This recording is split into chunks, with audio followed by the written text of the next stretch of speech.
Hello and welcome to Nerdarchy for Nerds by Nerds. I'm Nerd Steve, and today I'm joined by Brian Colin, not Professor Dungeon Master. No. uh, and we're going to be talking about Vast Grimm. I had to check myself. I'm dyslexic and I keep wanting to say it backwards every single time That's all without right. fail. How are you doing today? I'm doing awesome. I mean, it's been a crazy morning. I'm on East Coast time like you. I woke up on my own right before 5 or right after 5. I normally get up at 5:30 and I just didn't sleep anymore. And then we launched Vast Grimm at 9:30, and in just over 2 hours and 121 minutes we funded. And I am so excited to see that there are going to be lots of people playing in this brutal sci-fi horror game. Yeah, tell me about it a little bit. Tell people about, in case they're not familiar with some of the things you've done, and also about the Vast Grim game that you will be now bringing to life. Awesome. Sure. So you can always check my catalog on Nerdarchy because I think this is maybe my fourth time hanging out with you, Dave. You've been around a So few times, yeah. I have. I've done a lot of things in the RPG scene, from World of Revlo, which was my 5e fantasy setting based around these sculptures that I make. I created cartography, which were dungeon crawls in a deck. I also make RPG pins and patches. I do RPG squeeze, which are blind box squishies and stuffed animals. But now I went a lot darker. Back in November, my friend Ross Brandt ran a game of Merkborg for myself and some of my friends. And through the whole pandemic and COVID, I hadn't really been inspired to sculpt at all. And after how much fun we had playing this game, that I used a random character generator. I had somebody to play. I dove in. The rules were super easy to learn, and everybody just had a blast. It made me want to sculpt something, um, and something much darker and creepier than my normal stuff. And I wanted to like mute the color palette and only do like blacks and whites and grays. And so I did this Warhound creature, which has all these fangs and eyes and is just pretty creepy. It's actually hanging up above the blue fridge there, right above my thumb. Um, so I did that, and once I did that, I started having like the rumblings for a setting using the system of Merkborg, and quickly it snowballed into this giant like sci-fi horror setting because I wanted to play something.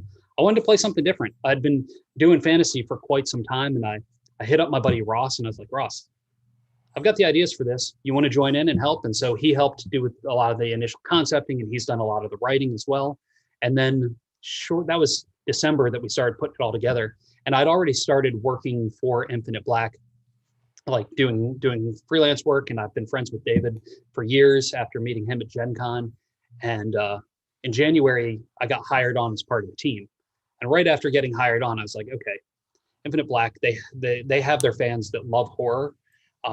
They would totally dig Vast Grimm. So I pitched David on Infinite Black, like spearheading the project, with me as the creative lead. And between uh, between my like over the course of my time there, that's primarily what I've gotten to focus on since being a part of the team, which is fantastic. I mean, getting to sculpt, write, do layout and design of this crazy project is has been wonderful. And we've gotten to play test with a bunch of different people, and it's a super easy system to pick up if you're familiar with any sort of D20 system. It's you got 4 stats, you got 4 modifiers, or you got a modifier for each one. It's a difficulty rating. You roll it and see if it happens. And so it's real easy to pick up. Yeah, it's based off of Morkborg, and Morkborg is kind of like an OSR style game anyway. So it's like basic D&D kind of simplified. Yeah. So picking it up and playing it is fairly easy. I was fortunate enough to get into a playtest with you and had a chance to kind of take it for a spin. And the world you've created is a lot of fun. And this the system, having never played it before and barely looked at the character sheet, I was able to jump in and just start playing right away. And I had a lot of fun with it. So when you started coming up with it, like where did you start? Like you mentioned you were inspired by one of the sculptures you were doing. Yeah. So the Warhound is like just like whenever I do sculpting, usually I want to tell a story around it. So I sculpted that one, and that's what like was like, okay, it's going to be sci-fi, it's going to be horror, it's going to fit the Merkborg rule set, because this is what inspired it, and they have a third party license where anybody can make stuff using their system. And it didn't take long for me to want to do some sort of Parasite, because I don't know, I think scary to me, horror is like, I don't like watching horror films that are total suspense, unnerving. Like, that's not for me. That's tough for a lot of people, and you can totally do that with the system. But I'm more of a cheesy, gross, slither, like weird, goofy horror. And so doing these worms that would infect your body, let me rewind it just a little bit. 663 years ago, the followers of Batuma, the six, they were disciples of Batuma, went and opened the Mausoleum of They using these magical trinkets. And they opened them up. And when they opened them, 6 parasitic worm things came out and infected each one of them, and each with a different worm.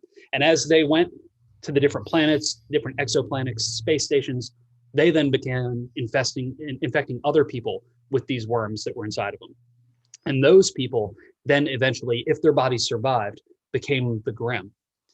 And so it's been a long time since then. And as the worms grow inside your body, most likely they're probably either gonna leave your body because there's nothing worthless or worth anything left in your body, or they're gonna consume it all and get bigger. So now, depending on when you play the game, there could be giant space worms floating through space, just trying to eat everything. And there's a big countdown mechanic called torments that you roll at the beginning of each day to see if a torment occurs. And if a torment does occur, then once you get to the 7th torment, the universe is over. Everything is lost. They have come, they've consumed everything, and it's time for the game to be over. You did not survive. You did not make it through the gate of infinite stars to a parallel universe. You did not fight off and destroy they or the Vast Grimm. So the Warhound is on the cover, correct? No, that is one of the worms. That's one of the worms. That's the second sculpture I did.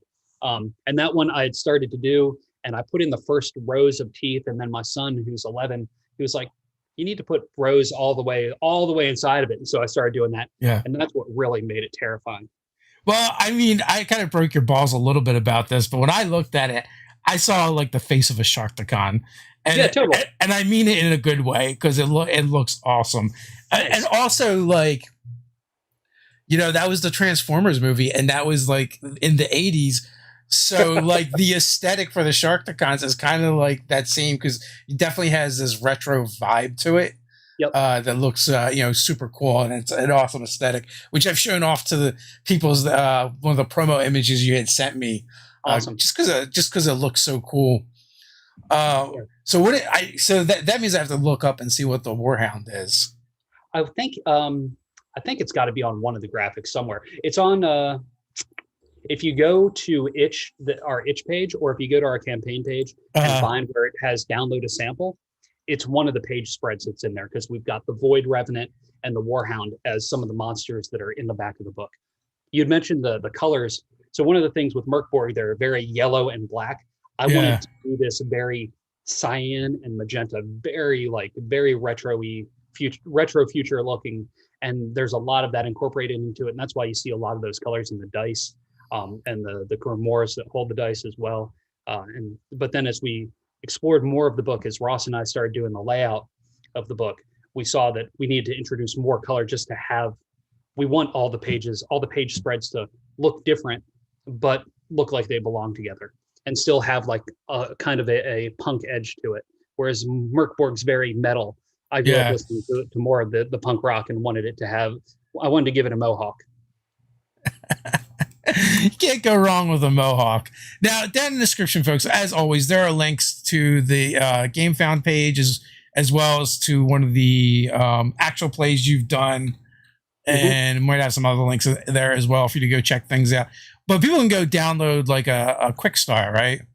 It's got the really basic rules in it. Yeah. So you won't really be able to play with it, but it's like a reference. If you're playing, there's the quick rules to be able to use as a reference. And it kind of gives you an idea of how the overall game works, because it's real quick to pick up. And character generation, like you can build a character in 10 or 15 minutes because you can do it all through randomly generate. Like there's 8 classes, roll a d8, and each of the classes are listed with a number. So you pick that, you go through, you roll your equipment, you roll your stats, you roll your weird the weird thing about your class because there's a d6 chart on that. And then you also roll things like misspent youth that kind of gives you a little bit of seasoning and flavor about your character. And there's battle scars that you roll to, because nobody really comes through this universe without getting a little beat up along the way. It's all par for the course. Yes. So, have you played many like sci-fi and or horror RPGs? So I played Call of Cthulhu like 2 or 3 times way back in high school, like maybe like 93-ish. And then I played Starfinder, that my buddy Ross, the same guy that ran the Merc board game, a couple of sessions of that. But no, that's pretty much it. And really, like the horror and sci-fi that comes through in this is really more in the descriptions and how we set the stage versus the actual mechanics of the game. So no hard science. No hard science, but I mean, we've got blasters and batteries and how to charge batteries and how your weapons consume them. But I lean a little more science fantasy, but yeah, the rules themselves are so light that if you wanted to go hard science, it's real easy to do that. So whatever really fits your table. So I think like the toughest thing for all this, and then people are always are going to ask about it, and that is like ship to ship combat. Yes, and that is something that my brain is not good for. But there's people out there that are awesome at it. One of the things that we're going to do once this is out in the world and there's the digital content for people, we're going to share the third-party license option that is just the same as how Mercborg does it, where anybody can write content for it. Anybody can create stuff. And we hope to build a community of people that want to create things that are Vast Grimm related.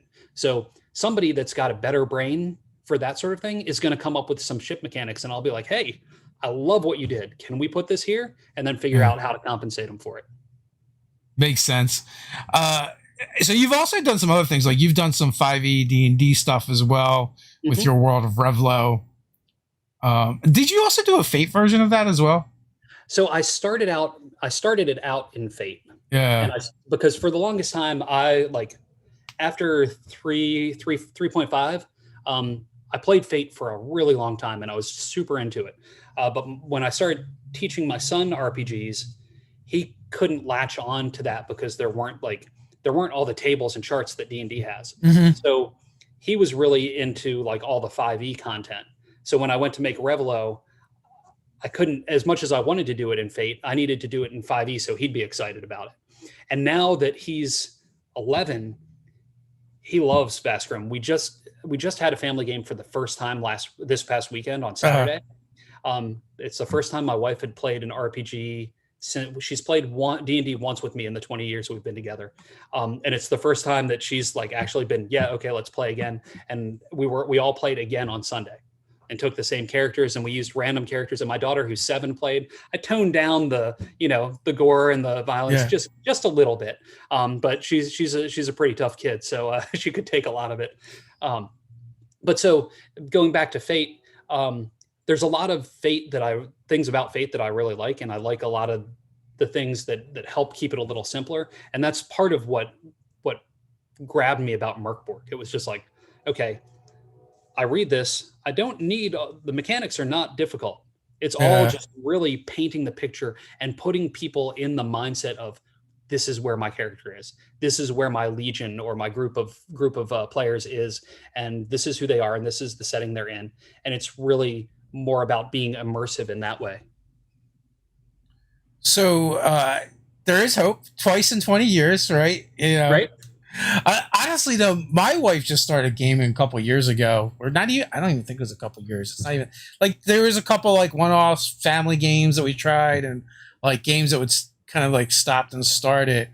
But she's playing in 2 regular games now, and like and she's played D&D so far, The Expanse, and we're playing Monster of the Week now. Nice. Yeah. How So to get her in a Vast Grimm game. yeah, it's definitely a possibility. Well, she'll be there at Gen Con, so Awesome. so I think I know a guy. You Um, might know a guy. yeah. Will any of the other people that is involved be there? At Gen Con. Yeah. Infinite Black will be there. So David, who is the owner of Infinite Black, he also contributed a large chunk of the art to the book. He did a lot of the packaging design and things like that for all the Elder Dice that's coming with it, and a lot of the graphics for the layout. Ross, who did a lot of the writing and a chunk of that and a good chunk of the graphic design of the book, will not be there. Um, Alan Panical, who did a lot of the more of the art as well, he will be there in the Artist Alley area. And then I'll be in my creature curation booth this year. I think next year we'll try and figure out a way for there to be a bigger Vast Grimm presence once we have everything like physically in hand. And then Lat, who has been involved with a couple of spot illustrations and doing some of the technical things on the back end for some things that we have yet to reveal about the project, will be in the Infinite Black booth as well. So before you kind of went to crowdfunding with it, how many people did you like get it out in front of? I want to say I've run probably 6 or 7 groups of 4 to 5 playtests of the adventure that's in the back of the book. I've run 3 games that are just on the fly games, and then we have a regular Infinite Black game that we've been playing just to see how characters progress, how they level up, that sort of thing, and make sure everything's on for that. So right around there. So there's probably maybe around 30-ish people that have played so far, maybe 30 to 40. So is there anything in particular that people kind of gravitate towards or really stands out for them?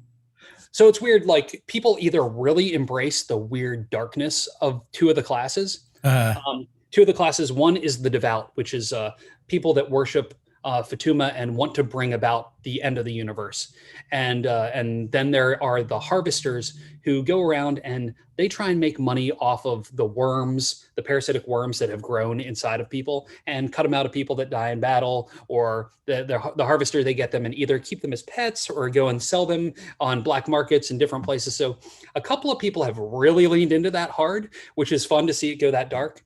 And then another thing that people like, whenever you fight someone that is or a creature or someone, there's a chance that they've been infected.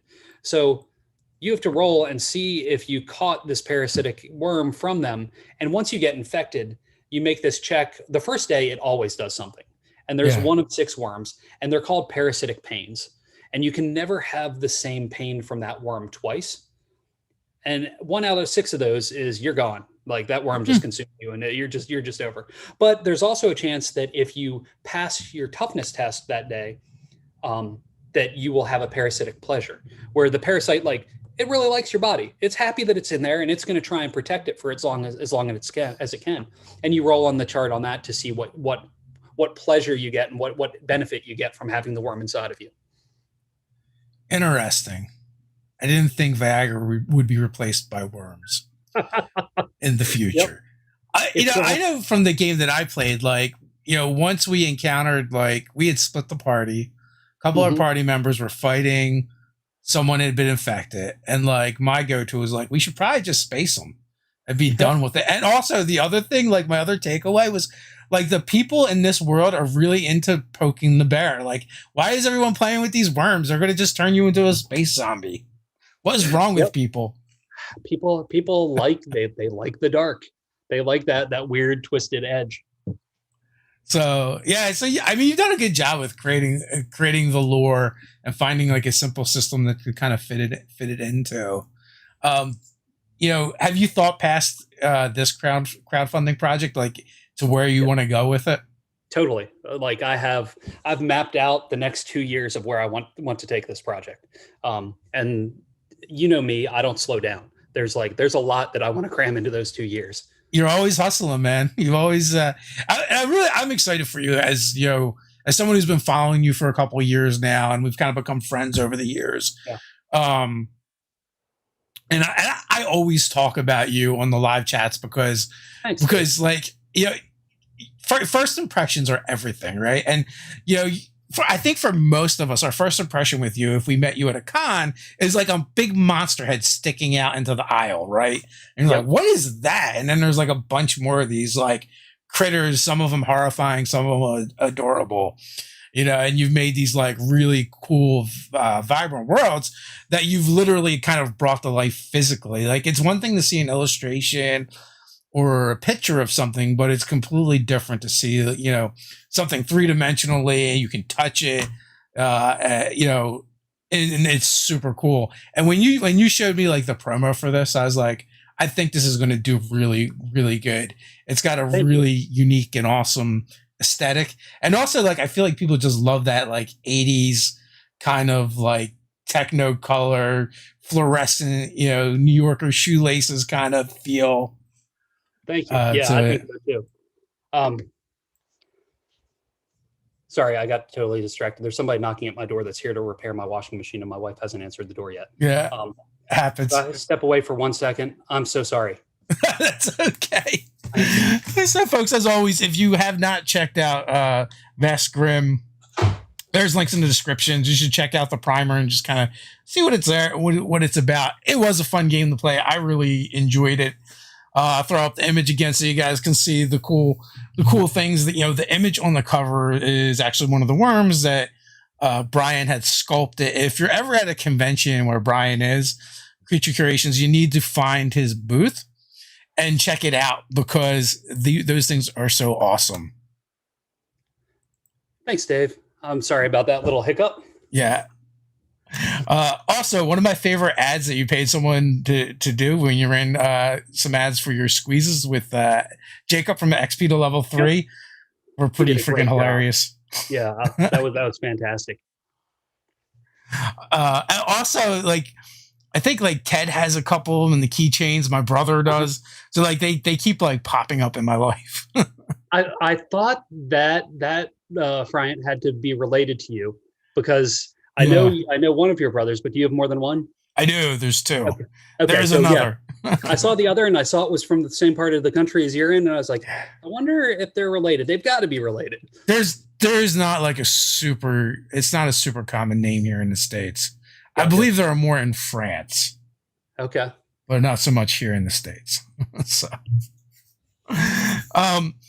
So do you think you're going to keep playing in this world? Like you said, you have more projects, or do you want to like expand out? Like I always wonder because like I seem to like encounter like two different types of game designers. One that wants to kind of like build a thing and then they never leave that thing and they're going to do that for the rest of their life. And others that are like, I'm done that game. It's time for a new one. And they just like to monkey with mechanics and making new things. So I'm kind of in between those two buckets. Yeah. Like, I want to keep making this, but I also want to play in this. I want to play in this world, and I want to get back to Revlo as well. So like, while doing all of this, like I'm doing this, but when I'm not working, I'm working on another setting using a slightly different rule set, so that I can eventually port Revlo over to that, so that I can start building everything in this offshoot rules light system. Because I'm not a rules guy. I'm like I want to put people in the scene. And get people in the real feel of where they're playing and where their characters are. I want the mechanics to be real light and easy, so I don't have to think about that. So yeah, I'm going to keep going with Vast Grimm for quite a while. Plus, while also doing these other things that one of them I currently release a couple of pages every month on my Creature Curation Patreon. And that's like a 90s horror, 90s like monstery. Cabin in the Woods meets Buffy meets Supernatural sort of thing. Nice. Yeah. I think it kind of for me like it depends on like how you arrive at doing the new thing, right? Mm-hmm. If you come up with a setting basically and a story, I feel like it's a lot easier to just figure out what system matches it, and then if you need to tweak it a little bit. Or if it's like, oh, I want to do a specific new thing mechanic, then you make a system. Yeah, totally. Yeah. And for me, it's like I think like the Merkborg totally fits Vast Grimm. Yeah. But if it's not going to be completely like everything is supposed to be ending, coming to this cataclysmic ending by the time you're done playing this campaign, it needs to be slightly tweaked to be something else. So I've been completely inspired by how Pele built the system for it. And I think that's definitely influencing other things that I have it moving around in my brain. Yeah, like that's a good system for if ultimately there's going to be a terrible outcome, it's just a matter of how long it takes to get there. Right. And That that the pressure's on the players to survive, do everything you can to survive. So how long has the Infinite Black campaign been running? I want to say we've had probably about 6 or 7 sessions. It's sporadic because as we were playing every other Thursday night, and Yeah. then work gets in the way. But like I actually went to the Infinite Black headquarters in Alabama a couple of weeks ago, and we got to play in person for the first time because we had all been vaccinated. And I spent the night there a couple of nights and got to work directly there as opposed to here in Georgia. So it was awesome to get to sit at the table. And one of my favorite things with that was we have basically charts to help you create an adventure. So at the beginning of the adventure, I was like, okay, roll a die, roll this die, tell me what you get. Roll this die, tell me what you get. Roll this die, and I jotted all those down. And then boom, we were in the adventure and pulling from the adventure sparks and the where you wander and the who contacted you tables. All of that just kind of made the adventure just right on the fly. So I think Morkborg has a lot of charts and tables in it as well. Yep. So you that's kind of like a through line. Yes, absolutely. It's very like reminiscent of like early gaming, like in the 80s. It seemed like designers were in competition to see how many charts and tables they could put into their products. Now, I will say, having played more modern games, I do not necessarily miss that per se. I think it's about implementation, right, and how you use them. Yes, absolutely. Yeah, I think that's definitely something that needs to be handled the right way. Like charts on top of charts on top of charts is just something horrible to look at. If it's designed well and if what's in there is funny or has flavor, that like to me that's the most important thing. It's got to have flavor that puts you in the setting. Like you roll something on the table and you're like, okay, yeah, this is right. This feels right. So in the Vast Grimm, are there any heroes? I mean, yeah, everybody's kind of it. Well, it depends on how you play it. If some people like, you should go and try and help. I would think that you would help other people that might be on a ship that's running out of air, and I would hope that you would try and save people. But it really depends on who plays. A lot of people read it, they see the promo images, and they think, you know what, I'm in it for me and me alone. Yeah. Well, I mean, the premise is like, right, like the Earth has been destroyed or isn't inhabitable anymore, and everyone's living on spaceships and colonies and asteroids or space stations is kind of the vibe that I got. Yep. Mm-hmm. Everything's kind of going to pot, right? And yep, absolutely. And people are just trying to eke out an existence. Mm-hmm. And just trying to survive, trying to get by, some places like the waste barges of Kalar, they don't take credits. Like you can't use your cred sticks there. All they want is barter. And, what's your trash is their treasure. And it just depends on what they're willing to trade for. Are there any like established governments? There's hints at them.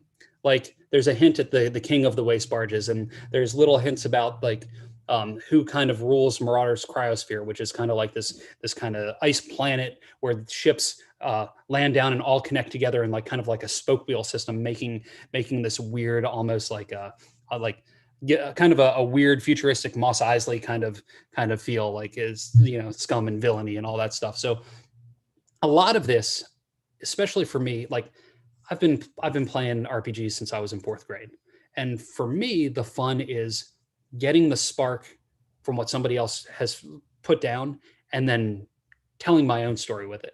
So that's part of what we wanted to do with this. We want to have little bits, give you the idea, and then see where you take it.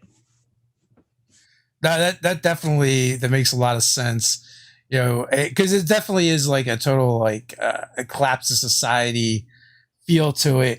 Mhm. Now, is the premise or the idea that society collapsed before or after, the discovery of worms? Right.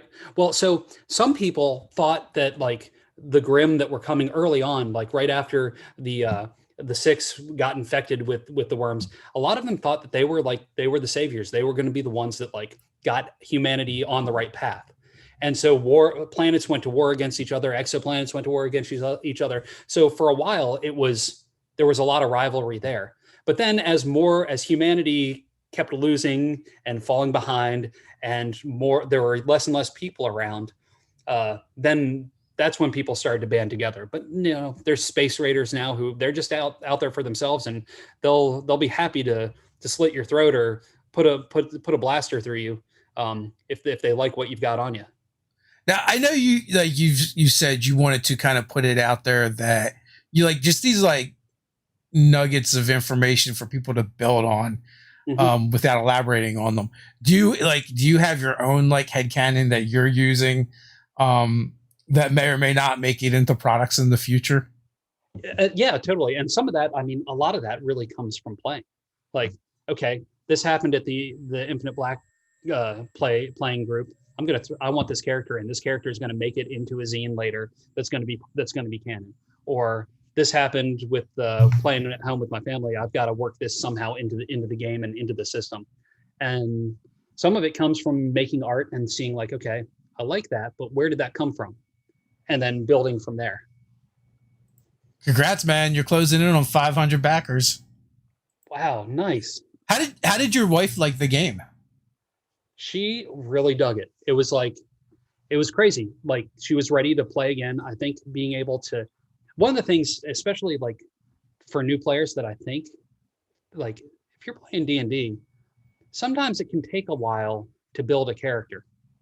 Instead of just giving somebody something to start with and giving them an idea, like they're already bogged down with trying to understand the mechanics of the game without actually Yeah. getting into the storytelling aspect. So having a pre-gen character that was ready to go, made it super easy. And we were playtesting using something that I had mentioned last, working on some stuff for the future for us, and we used that, and she had a character in just a couple of seconds and was ready to go. What did she play? She played a lost technomaniac, and so lost technomaniacs are the ones who can use the tributes, and tributes are the magic imbued devices in the world. So you have neuromancy points every day. You get a D4 plus your presence to figure out how many neuromancy points you have to spend. And so she had these trinkets that did different things. You roll to see if it works or not. And so she was essentially the magic user, if you will, of the group. And my daughter, who's 7, was the treacherous merc, Yeah. the vicious, bloodthirsty one. And my son played a. That sounds like a 7-year-old to me anyway. I mean, that's Totally. right on. And my son played a Manchine who had a mechanical claw for an arm after having his arm ripped off in battle. How many classes are there? There are 8. And essentially, like a lot of OSRs, there's no races or anything. It's just like a class, and that kind of defines you. Yes, at this point. I see there being aliens in the future. Will someone be able to play an elf? Maybe somebody at their own table, sure. Yeah. That will not be canon. When you do like aliens and other races, will the race be your class? No, I don't think so. I think there will be certain, but we haven't really defined that. I would think there would be certain things about them, like the grog, right? Yeah. This guy was sculpted after we finished figuring out all the pages of the book, and that. So this was part of a giveaway that we were doing to promote it. And now after creating that, it's like, okay, he's going to have 4 arms. He's going to be kind of hunched over, kind of have like a little feel like maybe like the Lilo and one of the Lilo and Stitch aliens almost, but gruesome and a little more grotesque. Yeah. So there will be certain things about him, like he's got 4 arms. So that's something that's species specific, but not specific to whatever job or role like they would have. Well, that says I'm making an elf supplement. Do it Latin, third party license. Don't. Okay, fine. Nice. So what are the 8 classes? What kind of characters will people be Okay, playing? sure. So there was the Manchine that I talked about, which is essentially kind of like a cyborg. I talked about the Lost Technomaniac, which uses the pieces to unlock magic in the world. There is the treacherous merc, which I mentioned, which is usually like a vile mercenary. There's the twisted biochemist, who has a little laboratory kit and mixes up different things every day that you roll randomly on the chart to see what you can put in your inoculation gun. And sometimes they're good for you, sometimes they're good for the party, sometimes they're bad for the bad guys. That's 1, 2, 3, 4. We have the devout, which is the ones that want to usher in the end times and usher in they, and they worship the evil. There was the harvester that go and actually harvest these nasty worms out of things, and they're usually grimy and dirty and nasty. And that was 7, correct? I think that was 6. Oh, I totally forgot the emo bot, which Yeah. is the android robot that really, they feel all the feels. They want to save humanity, and they feel like they're part of humanity. And there's a bunch of different random things for the emo bot. And who am I forgetting? There's got to be. So far you've mentioned at least 2 of them that doesn't sound like you'd really want them in your party. Well, it's funny because like David with the Infinite Black, he plays a harvester, and that group is really dark. I mean, one of the players got vented out of the airlock because he wanted to kill one of the worms that David's character was considering a pet. Oh, that'll do it. So that's a group that really leaned into the darker elements of the game. Nobody F's with Fluffy. Right. Oh, worm. Yeah. Ugh. It definitely also gives off like the vibe of space zombies, but that's not really accurate either. Well, so one of the monsters in there is an Astro Zombie. Yeah. Because I wanted to sculpt a skull with I ordered a kid's spacesuit helmet that I painted and cracked up, and I sculpted on this skull. That's in the promo piece. Yeah, that's in one of them. But the Grimm themselves, once someone has the worm in them enough that it consumes them and takes them over, and like if you roll that, if you have the worm and you roll it and it's now taken over, you got to give your character to the GM. Yeah.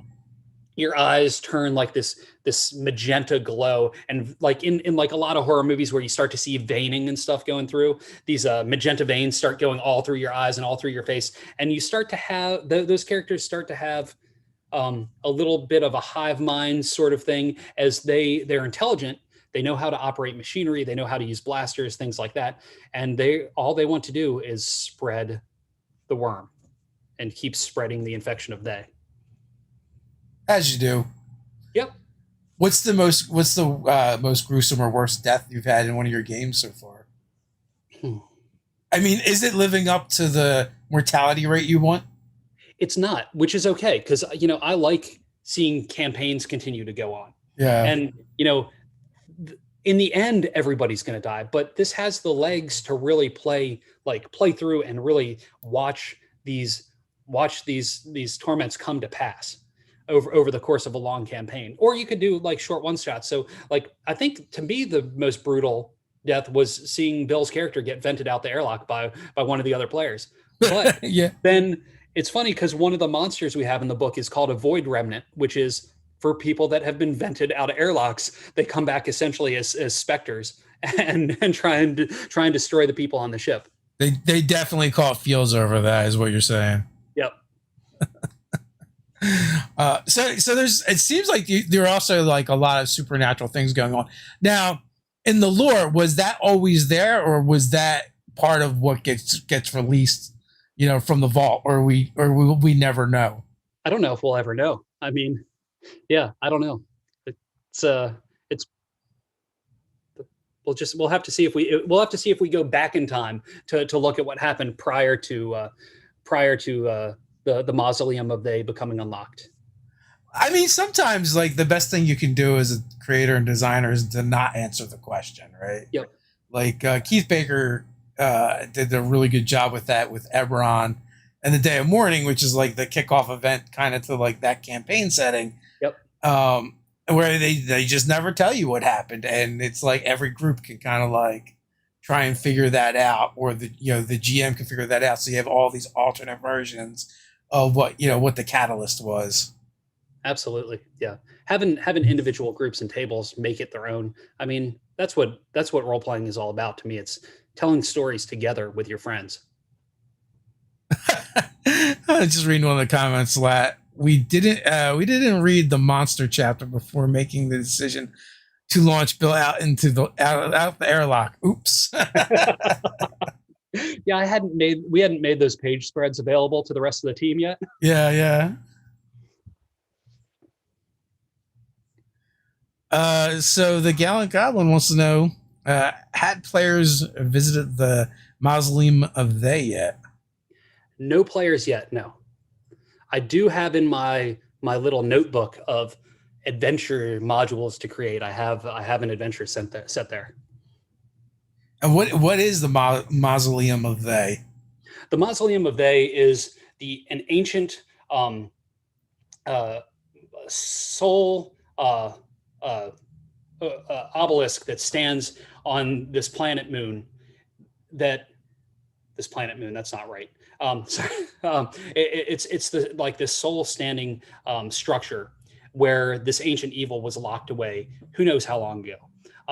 So it is where the devout often go to kind of pay their homage to they, because once you're there, you don't live very long. The oxygen isn't right. It's not a hospitable environment. But that is where the six unlocked it and let out the ancient evil. So inside the mausoleum itself, there is some pretty nasty, weird stuff going on, but we'll have to get to that whenever we actually create that adventure. So what is like one of the interesting or fun things that happened in a game and you're like, all right, this is now part of the canon. This is lore. This is going into the book or into a product. Well, I think something just happened the other day, which I need to figure out how to work something like this in. A tribute was used that's one that actually gets worms out of people unsuccessful. And so my wife and my daughter had both been infected by a worm on the same battle with two different people with two different types of worms. And so she used the tribute to pull the worm out. And as soon as the worm came out, my daughter kicked it and rolled so well it went like straight into the other enemy's face and then went into them. So somewhere there's going to be a little story about, or some little thing like, if you want to do this move, this is what you have to do. Worm sharing. Ugh. Yep. Kicking the worm. So the devout, like, they want to see the end of the world. So do they try and infect other people with the worms? They try and infect themselves with the worms? Both? They often try and infect other people. And a lot of times the worms themselves will not, or the Grimm won't bother them, because they can sense that, depending on what you roll during character generation, some of them just can sense that you're on their side and they're not going to mess with you. There is one thing that came up during gameplay with the Infinite Black team, was they encountered this character that I decided, what happens when somebody's been infected by all 6 worms and has survived and didn't die? So they're going to be called the Unscathed. And that's something that we're going to develop later on as well, because I think that's like some epic level character playing if you manage to get that far and that happens. And I think that'd be really, really fun to see where things go. I know that like you would mention that as part of the lore that we kind of, I don't know how it came up. We uncovered that information somehow during the playtest. So that's worked its way into some of the other games after it happened with the Infinite Black team. I mean, because one of the things, like, I think it was like a research vessel or something, they had a bunch of worms on it, like in jars and stuff. And I'm like, what is wrong with people? Yep. You should be torching this stuff. At the same time, there could be scientists that are trying to understand the physiology of the worms and how they infect people and why they infect people. And if there's maybe some way to, like, is there some giant bug spray that is just going to kill them all off. Did you just interject the gain of function research into your game? I guess so. You want worms? This is how we get worms. Yep. Have you had a chance to actually play as a player, or have you only run the game? I've only run the game. So now you need someone to run it for you to see how it goes. Yep. Also, you just need to see how other people do with running it, I guess. Yeah, absolutely. So, hopefully, sounds like a job for Ross. Yes. I heard that the Gallant Goblin said that he ran a game for some friends the other night. Oh, okay. Which is awesome because he had gotten one of the early PDFs to do as part of a review. So that's pretty awesome. I'm excited to hear how that went. That'll definitely be a cool thing for you to see how what other people are doing with your game, and how it unfolds at their tables. It's so bizarre thinking about that, especially, I mean, like you said, we're just on the cusp of 500 people. Yeah. 500 backers. We just hit 500 backers just then. When people start playing this and start sharing it, and it's awesome. Like Revelo had an amount of success and resonated with people, but I think I think more people are gonna play Vast Grimm, and I think people are gonna talk about it more because it's weird, it's quirky, it's different. It's a lot different than anything else out there in RPG space. Yeah, it has its own space. Yep. No pun intended. So I'm curious to see what happens when a more brutal DM gets a hold of the rule set. yeah, because I'm definitely like, I want to see the campaign softy, go on. I think. Yeah, I totally am. What's that? I was just gonna say you have to rely on your players to murder each other. You do, because like one of the Ross and I have been playing. Ross, who wrote a good chunk of the book and did a good chunk of the layout. Ross and I have been playing D&D together or RPGs together since like maybe just 2000, 2001. And one of the worst things, and this partially affects how I GM moving forward. A long time ago in one of the early games, he had to go, and like we were playing in person, he had to go and couldn't be there. And he was like, "Hey, Chris, play my character." And yeah. Sure enough, like within no time, I'm like, "Hey, Ross, yeah, what do you have on your person?" Because they had let his character get killed, and I had let his character get killed by the rolls I made as a GM, and so I tend to lean on the lighter side these days after that, because that's one that I don't think I'll ever live down. Yeah, I think Ted's killed the most characters in our games more recently. Nice. I had quite the collection, in the earlier days, but in 5e, Ted has killed the most.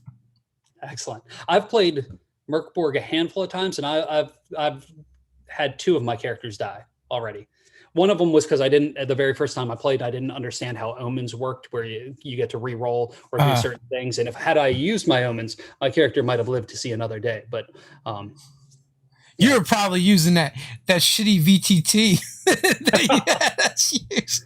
Now the VTT itself is fine, but man, that dice roller was terrible for me.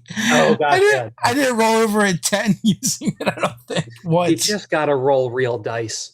It's what feels right. Yeah. Although I'm bad at rolling dice, whether they're real or fake, but that was exceptionally bad. Yeah, it was. That was a good game.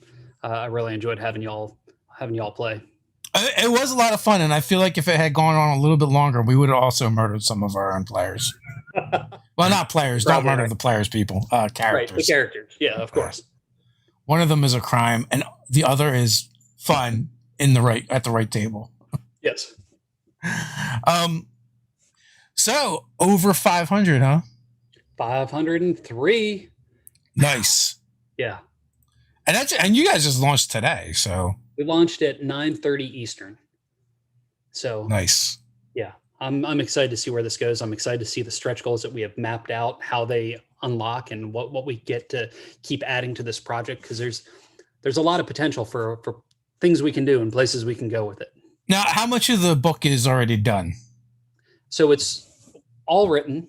There are about maybe 12 to 14, maybe around 12 page spreads that still need to be laid out. Yeah. And then all of it needs to be thoroughly reread, thoroughly edited, and that sort of thing. But I mean, I'm thinking that by the end of the campaign, especially with 3 weeks going, we should be pretty close. There's a handful of pieces of art that need to be created, but we should be really close by the end of the campaign, especially the 2-week window afterwards where you wait for money to all go through. Yeah. 5 weeks. The book itself should be pretty much ready to at least go through the proofing process and then get sent off to the printer for printer's proofs and be able to have like a serious, like, lay everything out, go over everything with a really fine tooth comb. And you've done 3 sculptures so far, or have you done more? So a lot of them I actually did. I took panels, like wood panels, and I sculpted on top of those for some of them. Okay. And then some are more the 3-dimensional sculptures. In the book, there are like the man sheen. I did like it's almost like a bas relief where it's sculpted on top of a wood panel. But I've done the Astro Zombie. I've done a giant Salzarite, which is up here, giant weird spider-like thing with big pinchers. Okay. I did the Warhound over here. I did this spaceship that's hard to see here where I kit bashed with a bunch of pieces of Gundam models and random Jello cups and all sorts of things that I found around my house and styrofoam and stuff like that, and built that. Oh, and then sitting on top of here, there's a big tentacle-y creature inside of the shell of a ship. So it kind of looks like a mechanical snail shell with tentacles and a mouth coming out of it. Like a nautilus, a space nautilus. Yes. And that one is the one that inspired the "Where are aliens from?" And what will come next. So, well, also there's also this legend of this gate, right, to someplace better. So the scientists and engineers are trying to build, or it's believed that they're trying to build the Gate of Infinite Stars, which it's kind of like opening up a multiverse. Like you can go somewhere else, quantum leap. You can jump into one of my other settings if you want. Or wherever. So one of the driving factors is help collect pieces that they need to try and build this thing to save humanity and get out of here before the worms and they consume everything. I feel like, a group is going to get it, open it, and then like destroy it behind them. Like, shut the door. They're going to open it and terrible shit's going to come in this way. Yeah, that's also another possibility. Oh, what was the horror movie Event Horizon? That just made me think of that for some reason. I haven't seen that in a long time, and I have a terrible memory for movies. I have just a terrible memory in general. But I do remember seeing that. It was probably like it was in the 90s, I guess. Yeah, that sounds right. It was a while ago. So do you have the rest of your the rest of the sculpts you want to do for Vast Grimm in mind? So I don't know. It depends on, like, a lot of the pages that are left that need art in the current book. Mm-hmm. I might not do sculptures for it. There's some that I think David will do some illustrations for. Ross might do some digital illustrations for it. So I'm not quite sure. I honestly haven't been able to focus on that as we've been building up to the GameFound launch. There's just been too many other things flying around. Now, sculpts for future products and future, like where the story goes from here. Yeah. I've got all sorts of crazy ideas. I've started sketching, and there's lots of things brewing on that side. So now with your Revlo stuff, like that was very much like a collab between you and your son. Mm-hmm. Are you still collabing with him for Vast Grimm, or has he been left behind? So I tried throwing things at him, and it wasn't sticking. But now that he played Saturday and Sunday, I think I'm going to try and help him. I think we're going to sit down and maybe work on some ideas for some charts. Like, I really love the Adventure Spark charts, and I want to make more of those because I don't want to run out. I want to just be able to, boom, here's a game, and just have to rely on that to challenge myself creatively to tell a story. So I think I'll have him help with some of the hooks with that sort of stuff, and see if he has any ideas, and see if really, I mean, my daughter is super creative. She's like, you give her a little bit and she'll fill pages and pages and pages of drawings and sketches. So I think between the two of them, I think they'll probably end up having some sort of credit in a future project, nice. Aside from playtesting. I mean, if not, like this is a totally different genre, and some people never leave their chosen genre. Yep. Because I guess the thing with Revlo, like your son was like into the monster manuals, right?